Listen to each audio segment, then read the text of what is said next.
வேத காலத்தில் பெண்களின் நிலை எப்படி இருந்ததுன்னு பார்த்தா, அதுவும் ரிக் வேத காலம், அதுவும் முந்தைய வேத காலம்னு சொல்லணும். எப்பவுமே முன்னேறிய வேத காலமாக தான் இருக்கும். ஏன்னா பெண்களினுடைய நிலை கொஞ்சம் முன்னேறி தான் காணப்பட்டது. பெண்கள் சுதந்திரமாக இருந்தாங்க. குடும்பத்தின் தலைவியாக மதிக்கப்பட்டாங்க.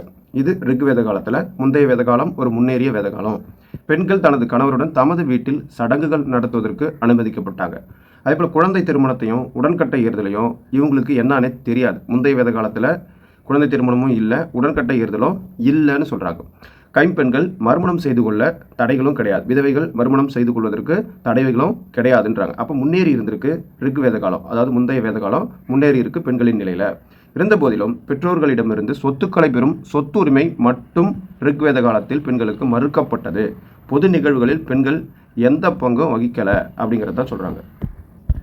பிந்தைய வேத காலத்தில் எடுத்துக்கிட்டா சமூகத்தில் மட்டுமின்றி குடும்பத்திலும் கூட பெண்களினுடைய பங்கு அவர்களுக்கான நிலையும் குறைஞ்சி போச்சுன்னு தான் நம்ம சொல்லணும். அதனால தான் பிந்தைய வேத காலம் பின்தங்கி போச்சுன்னு சொல்கிறேன்.